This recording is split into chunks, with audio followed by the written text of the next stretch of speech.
Tayo na po mga kapatid ay pag-aral na ng salita ng Panginoon about the history of the church.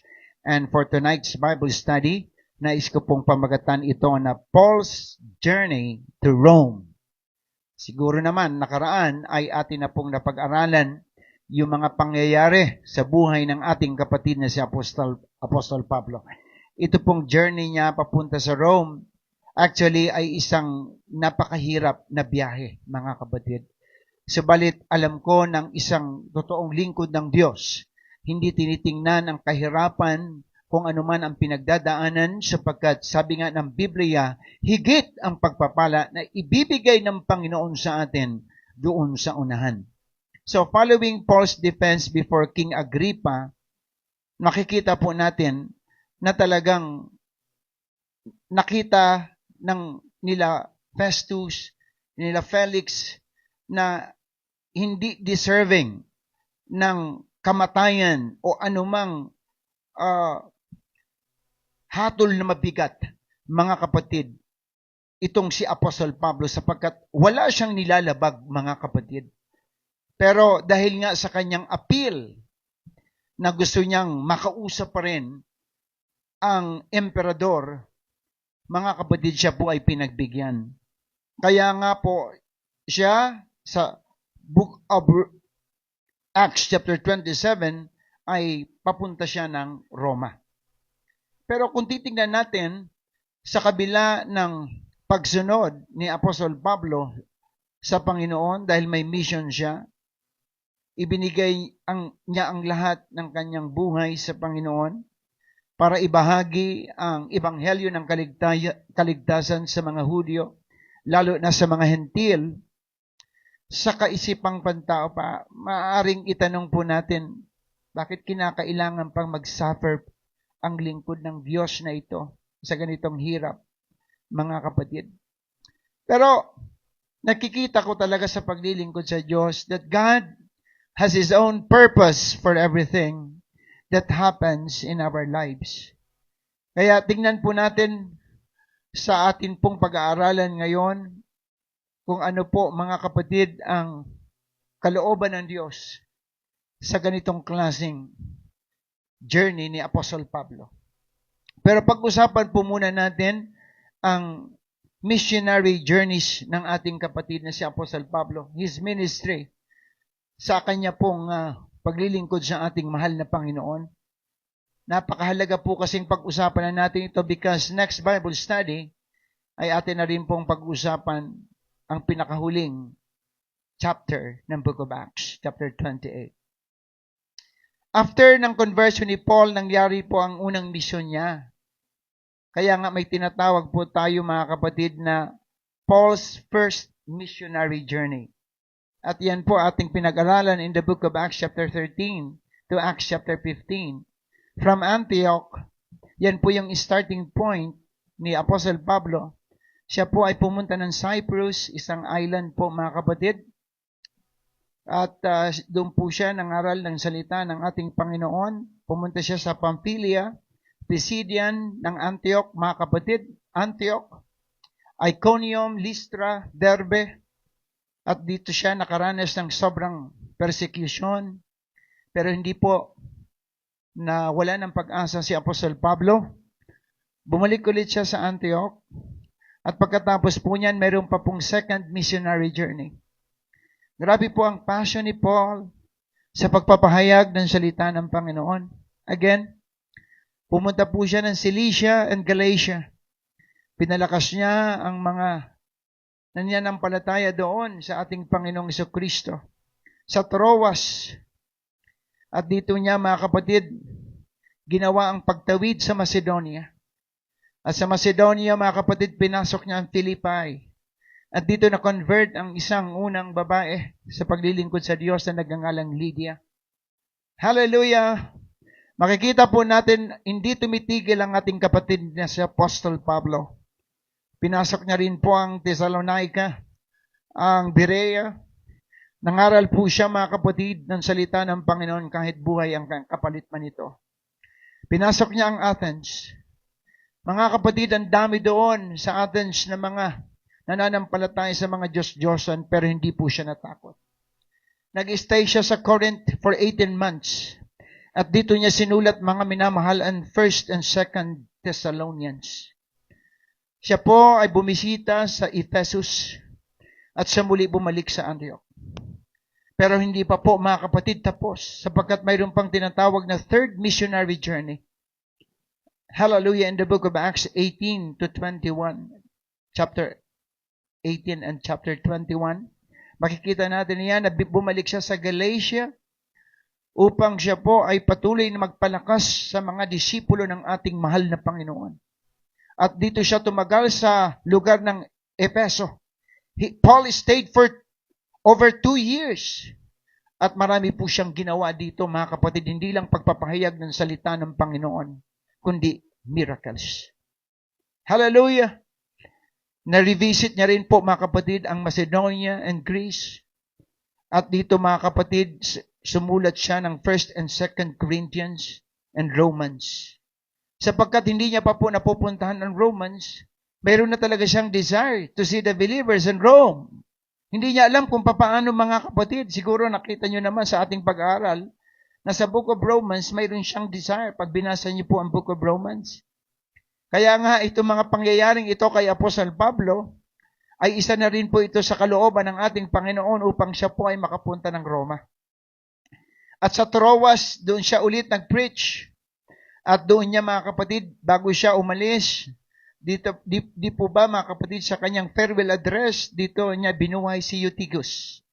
At doon po, mga kapatid, mas lalong namanga, mga kapatiran, sa kapangyarihan ng Diyos sa buhay ni Apostle Pablo. At doon sa lugar po na yon, mga kapatid, nagkaroon po ng farewell address si Paul at dito nga nagkaiyakan ang mga kapatiran sa pag-alis ni Pablo. Dahil sinabi ni Pablo na hindi niya alam kung ano ang mangyayari sa kanya pagbalik niya ng Jerusalem. Tunay nga po na hindi naging madali ang mga susunod na kabanata ng buhay ni Apostol Pablo. Pero grabe po ang lakas ng loob ni Pablo. Kahit alam niya na delikado ang kanyang buhay pag bumalik siya sa Jerusalem. Pero ginawa niya po yon. Inadvise na siya na huwag siyang magpakita, pero nagpakita pa rin siya sapagkat wala siyang itinatago. Sapagkat alam niya siya po ay nabubuhay sa katotohanan. Sapagkat ang Diyos na kanyang pinaglilingkuran ay totoo. Palagpakan natin ang Panginoon. Hindi po siya natatakot, mawala man ang kanyang buhay dahil para sa kanya, for me to live is Christ and to die is gain. Purihin ang Diyos. Hallelujah. At matapos po niyan, when Paul went back to Jerusalem, he was arrested. Sa mga pagkakasala naman talagang hindi niya naman talaga alam na ito po'y kasalanan na nangangailangan po ng pag-aresto. Pero ganun pa man, mga kapatid, talagang sa paglilingkod sa Diyos, may mga bagay na minsan hindi natin inaasahan at minsan inaasahan din natin. Pero kung tayo po ay totoong nagmamahal sa Panginoon, sabi ko nga po, mga kapatid, all things work together for good to them that love God and called according to His purpose. Hallelujah! Makikita natin sa Bible in the book of Acts chapter 21 to 23, the first arrest of Paul sa Jerusalem. At dinala siya sa Caesarea, mga kapatid, para iharap kay Governor Felix. Pero walang nakita si Felix na problema. At hanggang po, mga kapatid, sa second arrest niya, mga kapatid, in the book of Acts 23 to 25, inabutan na po siya ng pagpalit ng gobernador at pinalitan si Felix ni Festus for 2 years. Hallelujah! Walang nakita ngang pagkakamali si Festus at siya po ay nagkaroon ng house arrest. Makikita pa rin natin ang favor ng ating Panginoon kay Pablo. Hindi po siya pinababayaan ng Diyos dahil mayroon pa po siyang misyon. Kaya nga, mga minamahal, yun sa paglilitis kay Apostle Pablo, ang talaga po, mga kapatid, na hatol kay Pablo, wala naman talaga siyang paglabag ayon kay Festus. But because Paul had a request to bring him to the Emperor of Rome, to Caesar. Take note that Caesar is a title for the Emperor of Rome. Hallelujah. Pag sinabi nating Caesar, title po yan para sa emperador. And that time, the emperor was Emperor Nero. At ito na nga po, Paul's third arrest, mga kapatid. Siya na po ay dadalhin na from Caesarea to Rome. Now, let's study the journey of Paul to Rome. Hallelujah. Dito natin makikita ang paglalakbay ni Paul. The voyage begins. Tandaan po natin na sa previous missionary journeys ni Paul, alam na ni Paul ang kilos ng dagat. Sapagkat ilang beses na po siya tumawid din po dito. Actually, he mentioned in his letter to the Corinthians about his previous shipwreck experience. Look at this verse. Sa Corinto po ito. 3 times, sabi ni Paul, 3 times I was beaten with rods. Once I was stoned. 3 times I was shipwrecked. Once I spent a whole night and a day adrift at sea. Para mga kapatid, si Apostle Pablo, hindi na siya takot mga kapatid sa ganitong sitwasyon na maglalakbay sa dagat. Pero mga minamahal, siyempre tao pa rin si Apostle Pablo. Pero kahit tao po tayo, pag ang Diyos ay nasa atin, nakakayanan natin ang lahat ng mga pagsubok sa buhay. So, let's open our Bible in the book of Acts chapter 27. Everybody, please open your Bible. At ito lamang po ang ating babasahin, mga kapatid.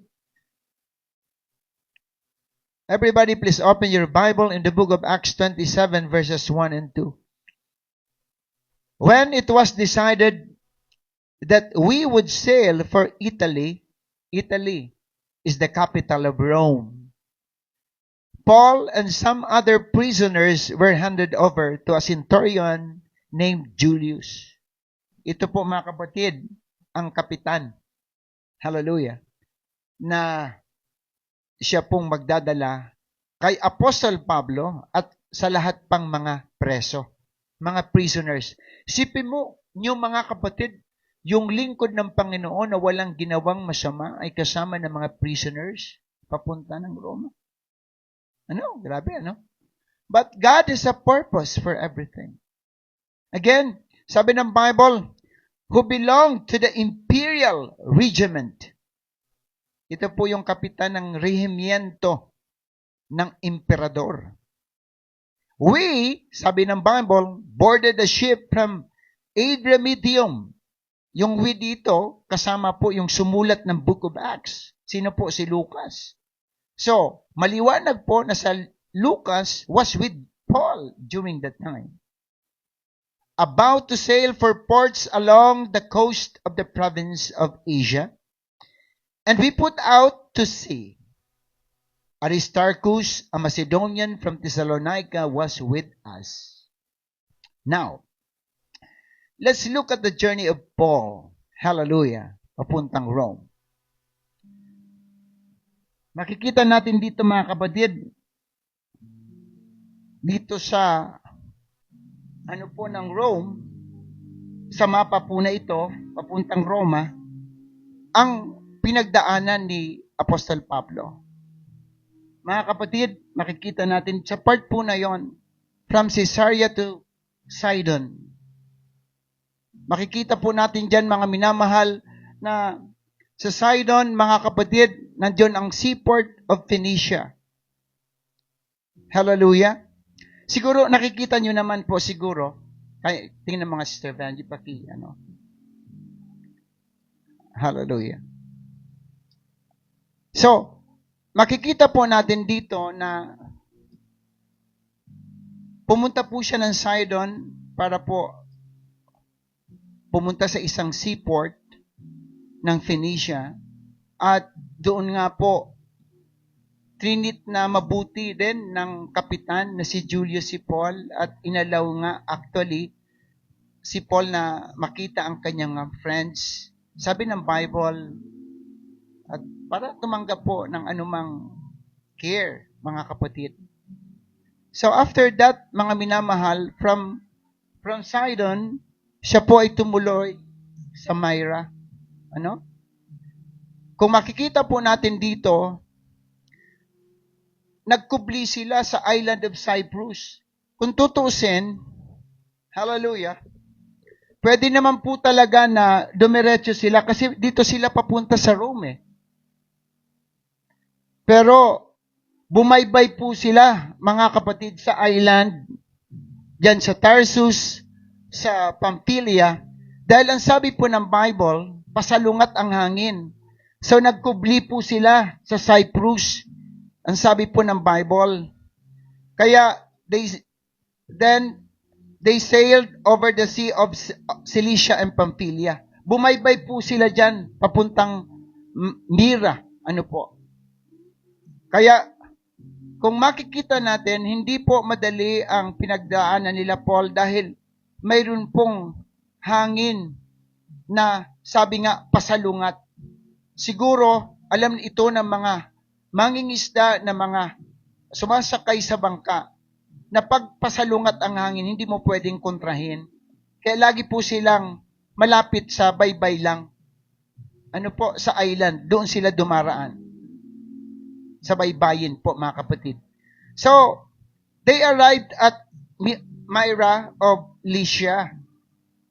At dito po, mga kapatid, nag-transfer sila, ang sabi ng Bible, nag-transfer sila sa isang ship na tinatawag na Alexandrian ship, headed for Italy.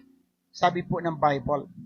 Papunta ng Italy po. Siguro, nakita ko dito na mas maano siguro mga kapatid, mas malaki ang bangka po na ito, ay ang barko po na ito, para po makapunta ng Italy.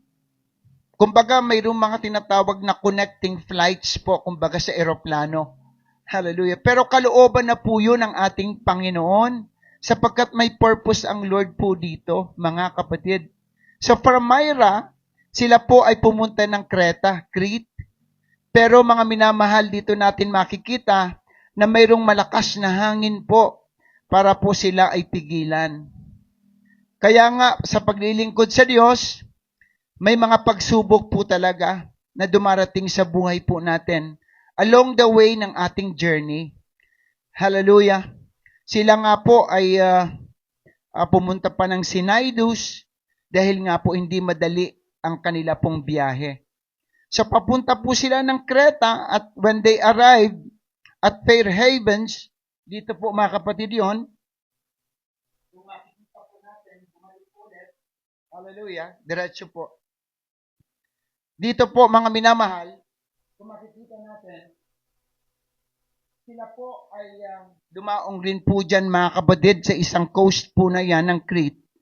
At dito natin makikita mga minamahal na talagang hindi naging madali ang paglalakbay nila Apostol Pablo. Yan.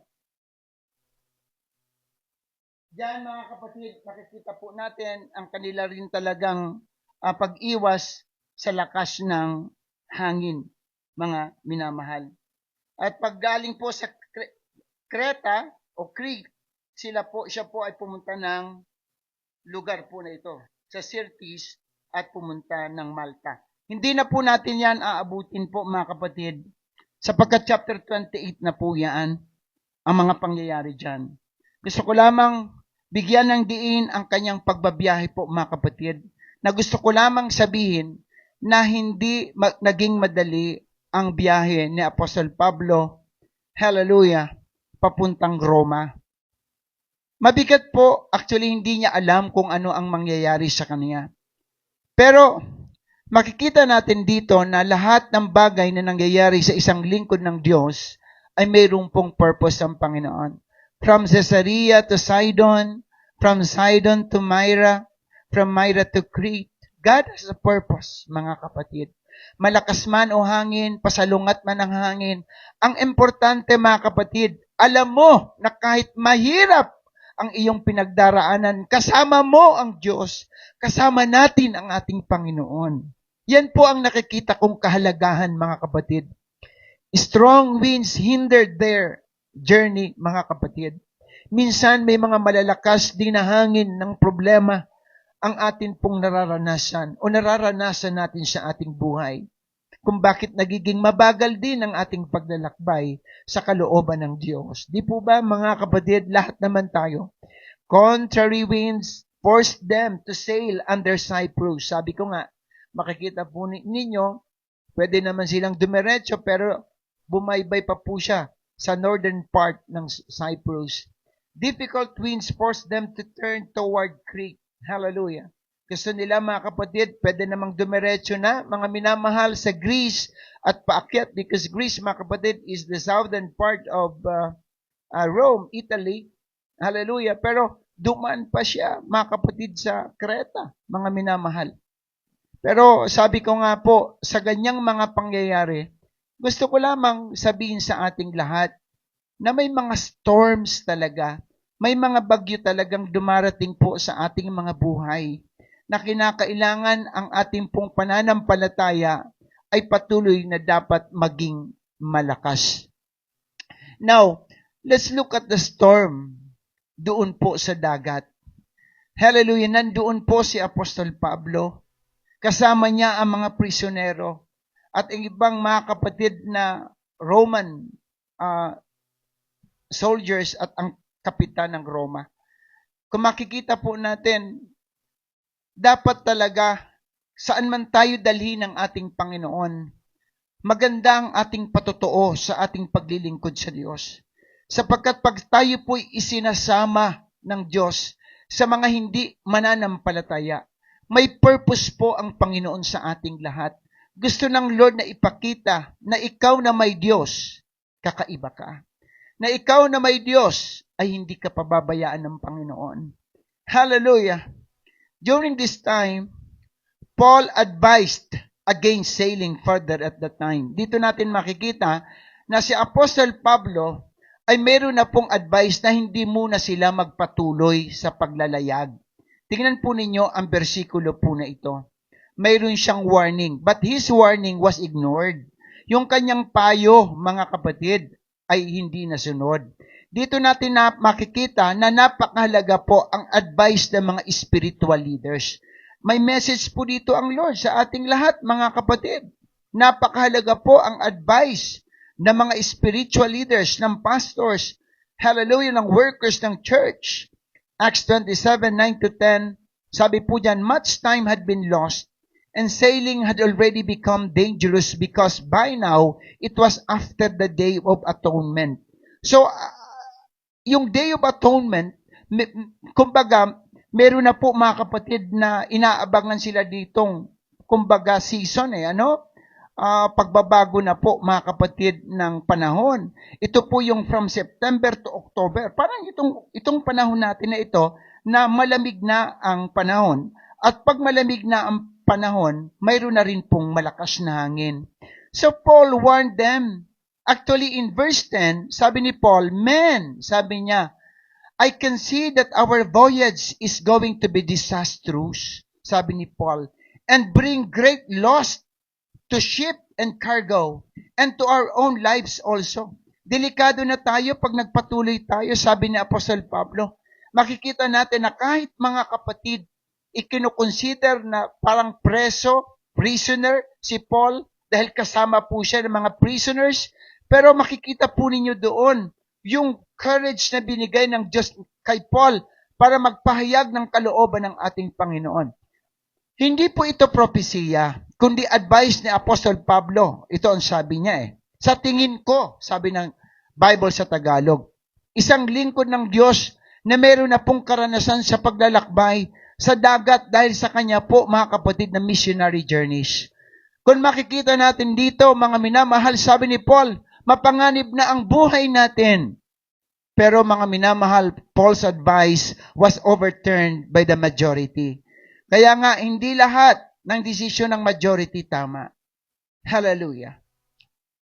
In Acts chapter 27, verse 11, but the centurion, instead of listening to what Paul said, followed the advice of the pilot and the owner of the ship. O nga naman, kung titingnan natin, syempre, yung kapitan po, mga kapatid, na nakakaalam din ng paglalayag, syempre, mayroon din siyang pong alam. Maging yung owner ng ship, syempre, mas lalo na, mga kapatid. Ngunit iba po ang karunungan na nanggagaling sa Diyos. Hallelujah. Ganun pa man. Syempre, sabi nga, yung advice, yung payo ni Paul ay hindi nasunod. Dahil ang gusto ng karamihan, tumuloy pa rin. Para sa kanila, hindi daw mabuting tigilan ang daungan na yon na kung saan nandoon sila. Dahil panahon na ng taglamig sa minabuti ng nakakarami na magpatuloy sa kanilang paglalakbay sa pag-asa pong sila ay makakarating sa Phoenix at doon magpalipas po ng taglamig. Yun po ang kanilang nakikita doon. So dalawang magkaiba mga kapatid na opinyon ng kaisipan mga minamahal. Pero ano po ang nangyari? Hindi naman siguro masama din naman yung desisyon ng karamihan. Wala naman akong nakitang masama doon. Pero nakita ko dito mga kapatid na talagang iba ang lingkod ng ating Panginoon. Iba ang payo ng tunay na lingkod ng Diyos. Kaya nga po, pinahintulot ng Diyos na sila ay bayuhin ng malakas na bagyo. Oftentimes, pinapahintulot ng Lord na makaranas tayo ng storms of trials dahil po mga kapatid minsan sa desisyon natin sa ating buhay. But you know, kung tayo po ay nananatili sa kalooban ng ating Panginoon, sa kabila ng mga pagsubok sa buhay, makikita pa rin natin ang kapangyarihan ng Diyos. We could still see the goodness of God, the grace and mercy of God. Kaya in verse 14, mga kapatid, Acts 27, sabi ng Bible, bumugso mula sa pulo ang isang malakas na hangin na tinatawag na hanging hilagang silangan. Sa English, northeaster wind. Amihan po ito sa atin. Hinampas nito ang barko. Hallelujah. Nandoon ang lingkod ng Diyos. Hallelujah. At sabi ng verse 15, at dahil hindi kami makasalungat, nagpatangay na lamang kami sa hangin. Ganun po ang nangyayari. Pag dumating na ang pagsubok na wala na po tayo magawa, nagpapatangay na rin. Di po ba? Pero mga kapatid, pag nasa atin ang ating Panginoon, saan man tayo dalhin ng pagsubok, hindi tayo pababayaan ng Diyos. Verse 16, nang makakubli kami sa isang maliit na pulo na tinatawag na Cauda, na isampan namin ang bangka ng barko, ngunit nahirapan kami bago nagawa iyon. So, ang dami ng pagsubok, mga kapatid. Ang dami na. Para nakita ko rito, kung hindi sila tumuloy, may raranasan ba nila ito? Verse 17, nang maisampa na ito, tinalian nila ng malalaking lubid ang barko. Ngunit natakot silang sumadsad sa buhanginan ng Sirte, kaya't ibinaba nila ang layag at kami nagpaanod na lamang. Kumbaga mga kapatid, naging na silang hopeless. Verse 18, patuloy na lumakas ang bagyo, kaya't kinabukas ay sinimulan nilang itapon sa dagat ang mga kargamento. Tama yung sabi ni Pablo. Huwag na muna tayong tumuloy sapagkat delikado ang ating mga kagamitan. Hindi na. Safe. Disastrous na ang mangyayari. Verse 19, at nang sumunod na araw, itinapon din nila ang mga kagamitan ng barko. Hallelujah. And in verse 20, matagal naming din nakita ang araw at ang mga bituin.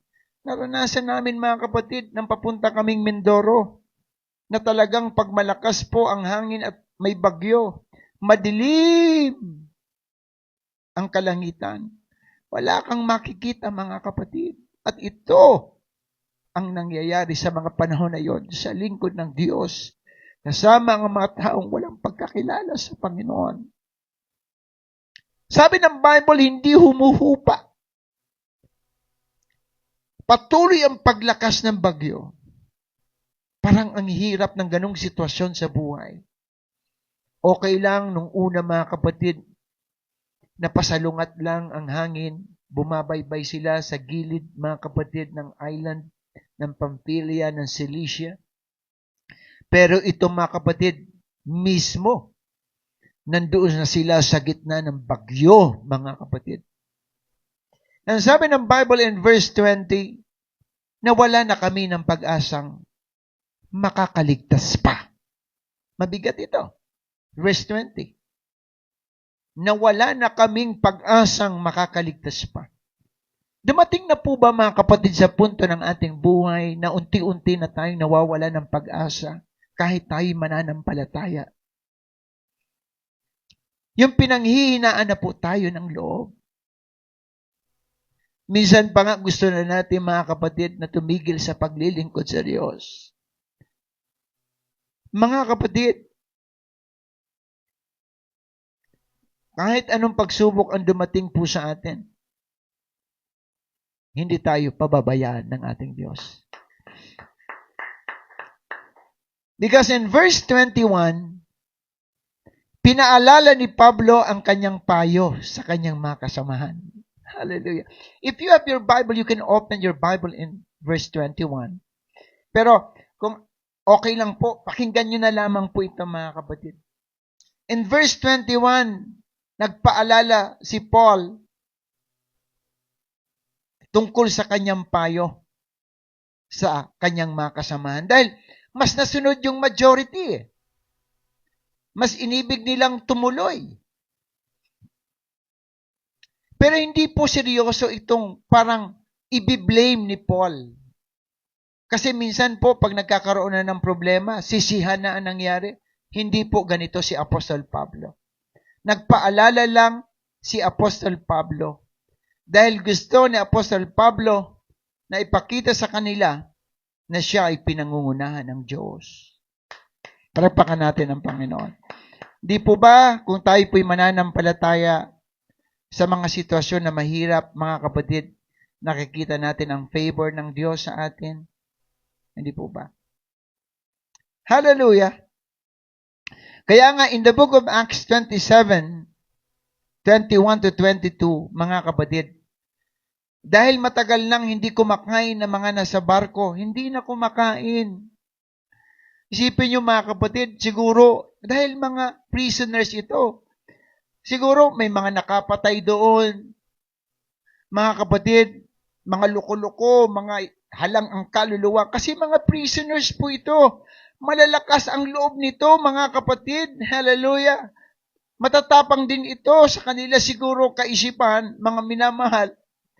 Ay, pag mga preso, kita nyo naman, mga kapatid, na astig pa rin. Pero ang sabi ng Bible, hindi na ito kumakain ng mga tao doon sa loob ng barko. Hallelujah. Hindi na sila makapag-isip pa kung ano ang mabuti. Dahil nga po sa sitwasyon na kanilang pinagdadaanan. Pero tumayo si Apostol Pablo at nagsalita. Sabi ni Pablo, mga kasama, sabi niya, kung nakinig lamang kayo sa akin at di tayo umalis sa Kreta, hindi sana natin inabot ang ganitong pinsala. Hallelujah. Nagpaalala lang si Pablo, mga kapatid. So, hindi naman po masama pala talaga na i-evaluate natin ang ating mga desisyon sa buhay. Di po ba? Ito yung nakita kong message ng Lord. Sapagkat mayroong decision making po na nangyari bago sila tumuloy from Crete o Creta, mga kapatid. Pero majority ang nasunod. Kaya sinabi ni Paul, kung hindi sana tayo tumuloy, hindi sana natin inabot ang ganitong pinsala. Pero yung verse 22, ito ngayon ang payo ko. So, mayroon po mga kapatid na encouragement si Paul. Hindi po talaga paninisi ito, kundi evaluation ito, mga kapatid. Dahil sa evaluation, dapat po meron din tayong right decision to make. Paul said, ito ngayon ang payo ko. Lakasan ninyo ang inyong loob sapagkat walang mamamatay isa man sa inyo. Palapakan natin ang Lord. You see, that encouragement from Paul, hallelujah, from God's servant. Inassure ni Paul ang lahat ng nandoon, mga kapatid, na walang mamamatay sa atin dito. Kaya nga lamang mawawasak ang barko. Grabe po mga kapatid, ang faith ni Apostle Paul. Minsan talaga ganon. May mga bagay na pwedeng mawala sa atin, pero ang pag-iingat ng Diyos sa kaligtasan natin ay palaging nandoon, mga minamahal. So, that was Paul's assurance of survival. Sinabi ni Paul na hindi tayo pababayaan ng Diyos. Do you know why? Alam ni Paul na mayroon pa siyang misyon sa emperador. Alam ni Paul na may misyon pa siya sa Roma. Gusto pa ni Paul na makapagpahayag ng salita ng Panginoon sa Roma. Hallelujah. So the basis for such kind of confidence ay doon sa vision ni Paul. Vision ni Paul.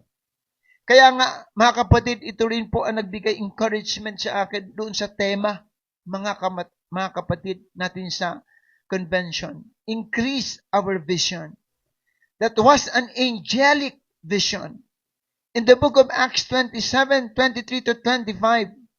Paul said, kinakausap niya mga kapatid dito, ang mga prisoners, ang lahat ng nandoon sa barko. Last night, Paul said, an angel of the God to whom I belong and whom I serve stood beside me.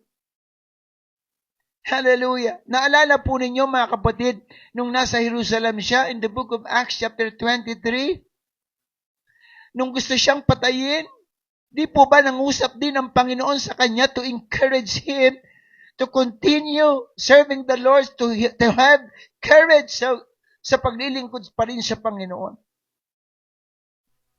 Hallelujah! Sabi po mga kapatid ng Bible, yung Diyos na kanyang pinaglilingkuran ay nagpakita sa kanya. Hallelujah! And said, do not be afraid, Paul. Do not be afraid. Do not be afraid. Pag may mga problema po pala tayo na nararanasan sa buhay, huwag po tayong matakot. Dahil pag natatakot tayo, nawawala ang ating pananampalataya sa ating Panginoon. Do not be afraid, Paul. You must stand trial before Caesar. Palakpakan natin, Lord. God has a purpose. Hallelujah. And God has graciously given you the lives of all who sail with you. Patotoo. Patotoo pa si Paul sa mga prisoners doon sa loob ng barko. Verse 25, so keep up your courage. Everybody say amen. Keep up your courage, men, for I have faith in God that it will happen just as He told me. Hallelujah. Hindi po pinababayaan ng Lord ang ating kapatid na si Apostol Pablo.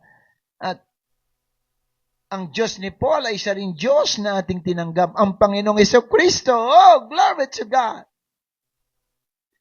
Hallelujah. Very clear.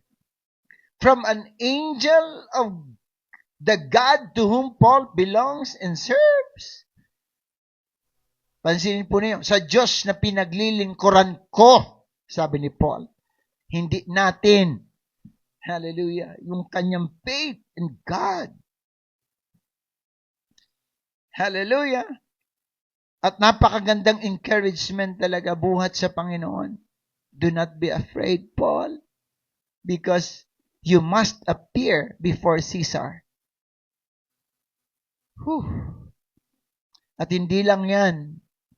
Mayroon po mga kapatid, plano ang Lord sa lahat ng mga kaluluwang kasama niya. Palapakan natin ang Lord. Hallelujah! Hallelujah! Pero sabi ni Paul sa verse 26, mapapadpad lamang tayo sa isang pulo. Ibig sabihin talagang mayroon po mga kapatid na naka-reserve na isang island kung saan sila pupunta mga minamahal. Dahil nabanggit na mga kapatid ng Bible na delikado ang buhay po nila. Ito na nga po. Hallelujah! Dahil nga po sa lakas ng hangin ng bagyo mga kapatid, Paul prevented sailors from secretly abandoning the ship sapagkat may mga gusto nang umalis sa barko, mga kapatid, pero pinaalalahanan sila ni Pablo, kapag umalis kayo, hindi kayo maliligtas. Tignan po ninyo ito. Kapag umalis kayo, hindi kayo maliligtas. Verse 30, sabi po diyan, listen, tinangka ng mga mandaragat na tumakas mula sa barko, kaya't ibinaba nila sa tubig ang mga bangka. Maliliit na bangka po yan, may barko, may maliliit na bangka doon. Di po ba? Parang, ang tawag diyan, lifeboats, mga kapatid. At kunwari maghuhulog ng mga angkla sa unahan ng barko, pero ang intention nila, umalis sa barko. Ngunit sinabi ni Apostol Pablo sa kapitan at sa mga sundalo, kapag hindi na natili sa barko ang mga taong yan, hindi kayo makakaligtas. Grabe yung paalala ni Pablo dito, mga kapatid. That time, mapapansin po ninyo, ginagamit po ng sobra ang ating kapatid na si Apostol Pablo para sa kaligtasan ng mga tao. And remember, sinabi ng Bible, exact number, 276 persons sa loob po ng barko po na yon. So Paul encourages those on board. Kung tutuusin, mga kapatid, pwedeng sabihin ni Paul, total, may Diyos na akong kinikilala, bahala kayo sa buhay ninyo. Pero, tinawag si Paul para sa kaligtasan ng tao. Grabe po ang pagmamahal ni Pablo sa mga kaluluwa. Kahit po mga mahahatulan na po yun ng kamatayan, mga prisoners po yun. Pero grabe po ang encouragement ni Paul. Paul begged everyone to eat food, mga kapatid. Then, Paul took bread and gave thanks in the presence of all. Sabi ng Bible sa verse 33, nang mag-uumaga na, silang lahat ay hinimok ni Pablo upang kumain. 14 na araw na ngayong kayo hindi kumakain dahil sa inyong pagkabalisa. Nawala na po ang mga katapangan ng mga lalaking ito dahil sa sobrang pagkabalisa at siguro sa paghihintay. In verse 34, kumain na kayo, sabi ni Pablo. Grabe. Parang tatay na si Apostol Pablo doon. Kumain na kayo, sabi ni Pablo. Kailangan ninyo ito upang kayo'y makaligtas. Inulit ni Apostol Pablo, mga kapatid, ang kanyang mga pananalita na hindi kayo mapapahamak. Walang sino mang mapapahamak sa inyo. Grabe, mga kapatid. Nakakatuwa, mga minamahal. Sabi ko nga, napakagandang ginagamit po tayo ng Panginoon sa kaligtasan po ng ating mga mahal sa buhay, ng mga taong nakapaligid po sa atin, mga kapatid. At pagkasabi nito, sabi ng Bible in verse 35, kumuha siya ng tinapay at sa harapan ng lahat, nagpasalamat sa Diyos. Pinagpira-piraso ito ni Apostol Pablo. Ibinigay, mga kapatid, sa mga tao. At ang verse 36, sabi ng Bible, lumakas ang loob ng lahat at sila'y kumain ng sabay-sabay. Napakaganda, mga kapatid, na magsilbi tayong encouragement sa mga taong walang malalim na pagkakilala sa Diyos. Napakagandang ginagamit tayo, mga minamahal ng Panginoon, sa kaligtasan ng mga kaluluwa. In verse 37, kaming lahat ay 276 na katao. Yan po ang sinabi ko sa inyo. Mention. Basahin nyo na lamang po yan, mga kapatid. Ang nakalagay po dyan from verse chapter 27 up to the following verses from 36, mga kapatid. Makababasin nyo po yan. Nang mabusog sila, sabi ng Bible, nang mabusog sila, itinapon nila sa dagat ang kargang trigo upang gumaan ang barko. Grabe ang mga pagsubok nila, mga kapatid, pero hindi sila totally pinababayaan ng Diyos. Then the shipwrecks on Malta, mga kapatid, happened. Hallelujah. Ito yung pagkawasak na ng barko na sinasakyan nila Pablo. Kaya pala, mga kapatid, itinapon na nila yung mga trigo dahil alam nila na delikado na ang sitwasyon. Pero ang kagandahan doon, nakakain na po sila. Yun ang kalooban ng Diyos. Pag naghihina tayo, kumain tayo mga kapatid. Sa spiritual na bagay, kumain tayo ng salita ng Diyos. Yun po, literal po yun.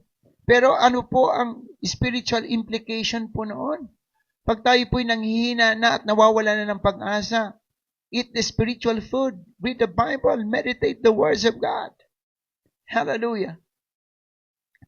Sabi ng verse 41, ngunit nasadsad ang barko sa parting mababaw na. Sapagkat siyempre sa lakas ng hangin, nasa mababaw na. Hindi po pwede mga kapatid ang malaking barko, malapit na, mismo sa pampang. Sabi ng Bible, bumaon ang unahan ng barko kaya't hindi na makaalis. Yun na po ang problema. Samantala, ang hulihan naman ay nawasak na dahil sa kahampas ng malalakas na alon. Binalak ng mga kawal na patayin ang mga bilanggo upang walang makalangoy at makatakas. Mayroon pa rin mga kapatid na mga kaisipang hindi maganda. Binalak pa rin. Sapagkat nga naman, bababa na sila mga kapatid kasi wasak na ang barko.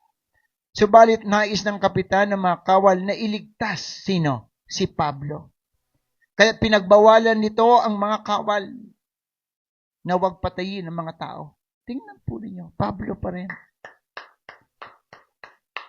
Sa halip, pinatalo niya sa tubig ang lahat ng marurunong na lumangoy upang makarating sa pampang. Hallelujah. Pastor, kumusta naman po yung hindi marunong lumangoy? Meron naman, sa verse 44, ang iba'y inutusan niyang sumunod na nakahawak sa mga tabla o peraso ng barko. Meron naman, yung hindi marunong lumangoy. At sa gayon, kaming lahat ay nakarating sa dalampasigan. Oh, praise the Lord! Hallelujah! Amen! Rapakan natin ang Lord! God will make a way where there seems to be no way. Napakaganda po mga kapatid ng story mga kapatid ng lingkod ng ating Panginoon. So the ship was lost, but all souls were saved. Praise and glory to God. Naligtas po yung physical nila, mga kapatid. Tama yung sabi ni Paul, walang mamamatay sa inyo. Mawala man ang lahat, huwag lang ang ating kaligtasan sa Panginoong Hesukristo, mga minamahal. Nawa, magpatuloy po tayo sa paglilingkod sa Diyos dahil napatunayan ko sa buhay ni Apostol Pablo na hindi tayo pababayaan. At kahit yung mga tao na kasama natin ay maaaring makatanggap rin ng biyaya kung tayo po ay patuloy na naniniwala at nananampalataya sa kapangyarihan ng Panginoon. And in my conclusion, God has a purpose for every storm that comes into our lives. Everybody say amen. Ano ang purpose na yon? The testing of faith. You know, the storm served as a test of faith for Paul and of course, to all of us also. Number 2, demonstrating God's power. Sa storm, mga kapatid, highlighted doon ang control ng Panginoon over nature. Yun po, nakikita ko po yun. Kahit ganun kalakas ang hangin, nandun pa rin mga kapatid. Hallelujah! Ang direksyon na gusto ng Panginoon na gawin ng kanyang anak. Another, mga minamahal, opportunity for witnessing. The storm provided Paul with an opportunity to witness to others on the ship about his faith. Nakita po ng mga prisoners doon kung gaano kakapangyarihan ang Diyos na pinaglilingkuran ni Pablo. Lagi ko pong nasasabi, kumusta ang iyong patotoo? Hallelujah! Nakikita ba sa ating mga buhay ang ating pananampalataya kay Kristo?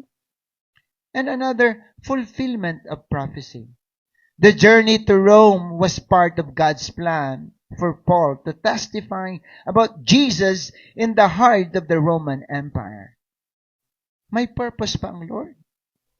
Kaya makikita natin, hindi pababayaan ng Diyos ang kanyang lingkod. Kailanman ang salita ng Diyos ay hindi mawawala ng kabuluhan, mga kapatid. His promises are faithful and true. Palagpakan natin ang ating Panginoon. To God be the highest glory. And next meeting, we will study chapter 28 of Acts, the last chapter of this book. Hallelujah! Nawa mga kapatid ay patuloy pa rin tayo, mga minamahal, na manood, makiisa, upang patuloy po nating maunawaan ang kalooban ng Diyos sa ating mga buhay. Tumayo po tayong lahat. Hallelujah! Tayo po'y manalangin. O dakilang Diyos, nagpapasalamat po kami sa iyong mga salita na patuloy na nagbibigay ng kalakasan sa aming mga buhay. Panginoon, Ikaw po ang aming Diyos na nakakaalam ng lahat ng bagay. Salamat sa mensahe mo, O God, sa buhay ni Apostol Pablo, Panginoon. Salamat po, Diyos, sa pagpapakita mo, Panginoon, ng iyong kapangyarihan sa iyo, mga anak. Lord, hindi madali ang paglalakbay ni Apostol Pablo papuntang Roma. Hindi maganda, Panginoon, ang tutusin ang purpose kung bakit siya naglalakbay. Naglalakbay siya, Panginoon, nakasama ang mga prisoners na parang napakalaki ng kanyang kasalanan. Pero Lord, salamat sapagkat sa lahat ng nangyayari sa buhay po namin, may purpose ka. Thank you, Lord, for your provision. Thank you, Lord, for your guidance. Thank you, Lord, for your grace and mercy. Panginoon, pagpalain mo, Diyos, ang lahat ng mga nanunood ngayon. Ano man po ang pangangailangan ng bawat isa, ipagkaloob mo. I-bless mo, Diyos, ang aming mga pamilya, ang lahat ng mga kapatiran. Pagpalain mo, especially our workers, pastors, board members, Sunday school teachers. Lord, maging ang aming bansa, Panginoon, kahabagan mo rin, O Diyos, sa daming pinagdaraan ng problema po ng aming bansa. Pinagkakatiwala pa rin namin sa iyo, Panginoon, lahat. Lord, dinadalangin din namin ang success ng anniversary ng Batangas, ng NOIF at ng convention na darating, Panginoon. Nawa, O Diyos, patuloy na magsilbi itong gabay, Panginoon, para sa aming patuloy na paglilingkod, kalakasan, Panginoon. Lord, we pray also, Lord, for the complete healing para sa kay Tatay Julian, para kay Sister Laura, Panginoon, para kay Sister Acha, at maging sa kanyang baby, Panginoon. Ikaw na po, bahala. Dinadalangin din namin, Panginoon, mga negosyo, trabaho ng mga kapatiran, pagpalain mo, Panginoon. At ikaw, O Diyos, ang patuloy nawa, Panginoon, na manguna sa lahat, O God, ng iyong mga anak na iyo, Panginoon, ginagamit sa Iglesia para sa mga pinansyal na pangangailangan. Purihin ka, Panginoon, at sa iyo po namin ipinagkakatiwala na po ang lahat. Lord, thank you so much, O God, for all your blessings. And to you alone, O Lord, we give back all the glory, honor, and praise in Jesus' name. Everybody say Amen.